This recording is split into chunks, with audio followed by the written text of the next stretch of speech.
चलिए बढ़ते हैं आज की कहानी की ओर। उस शाम हमें रेलवे स्टेशन जाना था, तो मैं, पापा, मम्मी और मेरी छोटी बहन अवंतिका रेलवे स्टेशन जाने के लिए बस स्टैंड के लिए निकले, जो थोड़ा ही दूर था हमारे गांव से। शाम के 8 बज रहे होंगे। पूरा रास्ता एकदम सुनसान था। बीच बीच में 1-2 लोग दिख जाते थे आते हुए।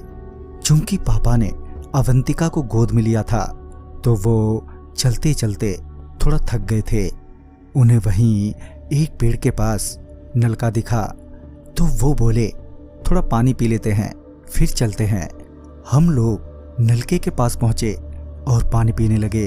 तभी अवंतिका ने पेड़ के ऊपर इशारा करते हुए पापा से पूछा, पापा वो क्या है जिसकी आंख लाल है और सर पर 2 सींग भी हैं? ये सुनकर पापा मुस्कुराते हुए बोले, क्यों, ऐसा क्यों बोल रही हो बेटा? अरे देखो ना पापा, वो पेड़ पर। फिर जब हमने पेड़ पर देखा तो सच में उस पेड़ पर लाल आंखों वाला, जिसके सिर पर 2 सींग थे, जो पेड़ पर बैठा हमारी ओर ही देख रहा था। पापा ने तुरंत ही अवंतिका को गोद में लिया और हमसे कहा, भागो यहां से। पापा के इतना कहते ही हम सभी लोग वहां से भागने लगे।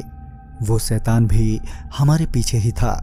पापा को मालूम था कि बस स्टैंड के पास एक मंदिर है, अगर हम वहां तक पहुंच जाएंगे तो शायद बच जाएं। आखिरकार हम सभी उस बस स्टैंड के मंदिर में पहुंच ही गए। हमें अभी भी बहुत डर लग रहा था। हम सभी मंदिर की मूर्ति के पास ही बैठे रहे और वो शैतान भी अब नजर नहीं आ रहा था। मंदिर में बैठे बैठे हमें काफी वक्त बीत चुका था और तभी बस भी आ गई। पापा ने कहा, चलो चलो बस आ गई है।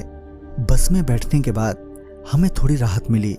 अब बस खुल चुकी थी और हम लोग रेलवे स्टेशन की ओर बढ़े जा रहे थे। तकरीबन 15 मिनट के बाद बस अचानक ही रुक गई।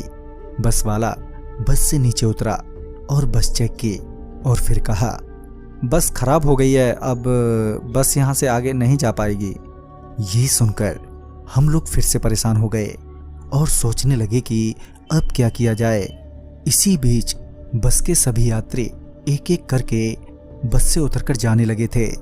तकरीबन अगले 10 से 15 मिनटों के बाद बस में हमारे अलावा बस ड्राइवर और कंडक्टर ही थे। तभी बस ड्राइवर ने कहा, आप लोग भी चले जाइए, आगे 15 मिनट की दूरी पर एक मोड़ है, वहां से आपको स्टेशन के लिए कोई ना कोई साधन मिल ही जाएगा। इस पर पापा ड्राइवर से बोले, वो क्या है कि भाई साहब, बच्चे साथ में हैं और ऊपर से रात भी काफ़ी है और ये सुनसान सड़क कुछ ठीक नहीं लग रहा हमें। इस पर ड्राइवर मुस्कुराता हुआ बोला, बस इतनी सी बात, चलो हम आपको उस मोड़ तक छोड़ाते हैं। पापा के पास और कोई दूसरा चारा भी नहीं था, लिहाजन पापा ने ड्राइवर से कहा, अच्छा ठीक है भाई साहब, आपकी बड़ी मेहरबानी होगी। और हम लोग बस से उतरे। हम अभी बस से उतरे ही थे कि कंडक्टर ने पीछे की ओर इशारा करते हुए कहा, अरे भाई, ये कौन सा जानवर है जिसकी आंख लाल होती है और सिर पर 2 सींग है? ये सुनते ही हमारे तो होश ही उड़ गए और जब पीछे पलट कर देखा तो पाया कि वही शैतान हमारी ओर आ रहा था। जैसे ही कंडक्टर को एहसास हुआ कि वो कोई जानवर नहीं बल्कि एक शैतान है, तो वो चिल्लाता हुआ बस में जाकर घुस गया और ड्राइवर भी बस की ओर भागता हुआ हमसे बोला, अरे आप सभी भी बस में आ जाओ।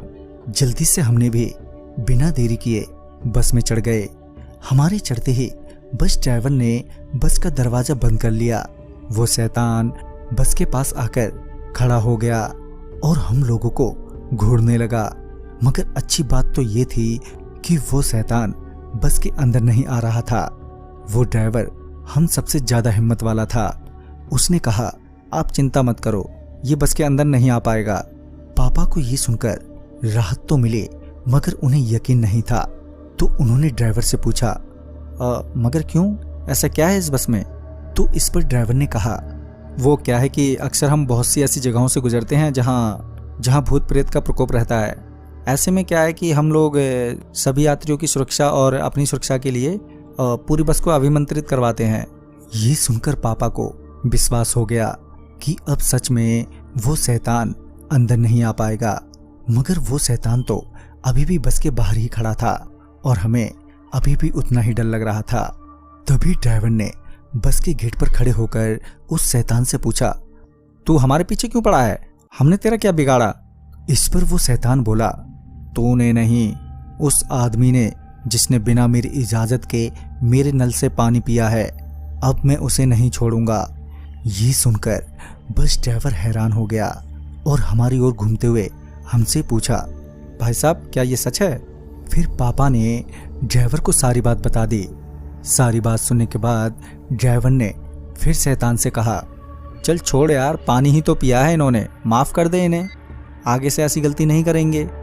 बस ड्राइवर ने इतना कहा ही था कि वो शैतान एकदम से भड़क गया और तभी बस भी अपने आप ही जोरों से हिलने लगी।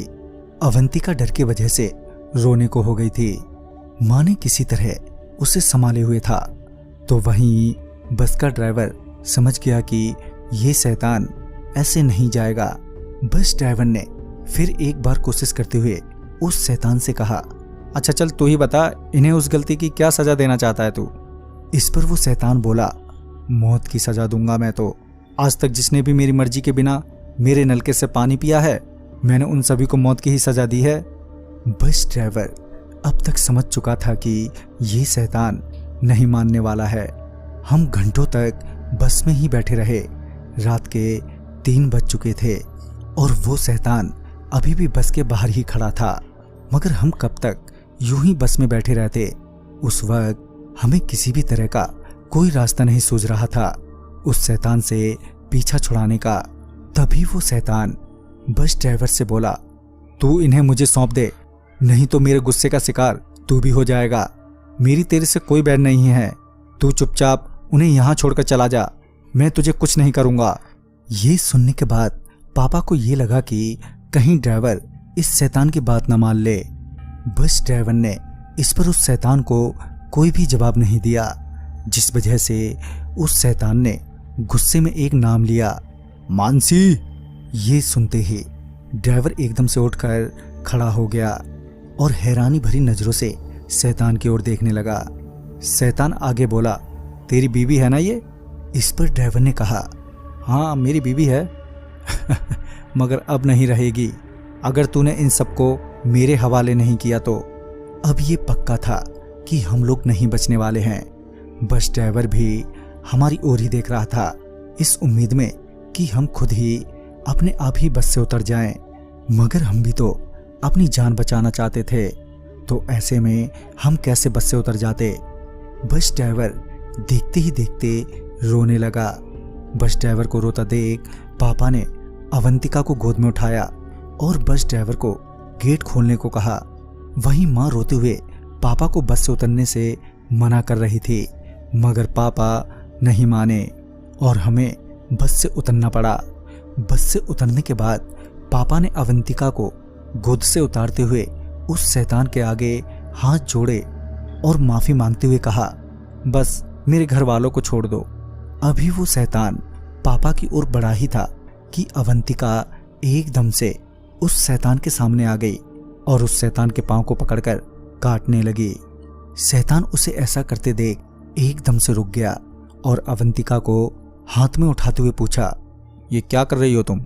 तुम्हें डर नहीं लगता मेरे से? इस पर अवंतिका कुछ नहीं बोली और ना ही थोड़ी सी भी डरी। फिर उस शैतान ने अवंतिका को नीचे रखा और बिना कुछ कहे वहां से गायब हो गया। उसके जाते ही हम लोगों ने चैन की सांस ली। उस शैतान के अचानक से बिना कुछ किए चले जाने पर हम सभी हैरान थे, साथ ही हमें खुशी भी थी कि हम सुरक्षित हैं। वो बस वाला भी अभी अभी वहीं था। उस शैतान के जाने के बाद उस बस ड्राइवर ने हमें वापस अपने बस में बिठा लिया, क्योंकि अभी भी रात काफ़ी थी और ऐसे में कहीं पर जाना किसी नई मुसीबत में पड़ने के समान होता। बस में बैठाने के बाद उस बस ड्राइवर ने पापा से हाथ जोड़कर माफ़ी मांगी। उसे मजबूरी में उस शैतान की बात माननी पड़ी थी। पापा ने ड्राइवर के कंधे पर हाथ रखते हुए कहा, कोई बात नहीं, मैं समझ सकता हूँ। जब बात परिवार की आ जाती है तो हमें ना चाहते हुए भी कई बार झुकना पड़ता है। चलो अब सब ठीक है। तभी ड्राइवर बस में एक नजर मारते हुए कहता है, अरे मेरा कंडक्टर कहाँ चला गया। सच में बस का कंडक्टर बस में दिखाई नहीं दे रहा था। तभी अवंतिका ने एक सीट की ओर इशारा करते हुए कहा, वो रहे अंकल उस सीट के पीछे। जब बस ड्राइवर उसके पास पहुंचा तो पाया कि वो बेहोश पड़ा है। फिर ड्राइवर ने उसके मुंह पर पानी मारा और उसे होश में लाया। दोस्तों, उस रात हम सभी बच गए, सिर्फ अवंतिका के कारण। वो कहते हैं ना, मासूम बच्चे भगवान का रूप होते हैं। और सुबह होते ही हम सभी घर लौट आए और वो रात बस एक याद बनकर हमेशा के लिए रह गई। तो दोस्तों, इस कहानी में बस इतना ही। कहानी आपको पसंद आई हो तो इसे लाइक शेयर करें और साथ ही हमें कमेंट बॉक्स में जरूर बताएं।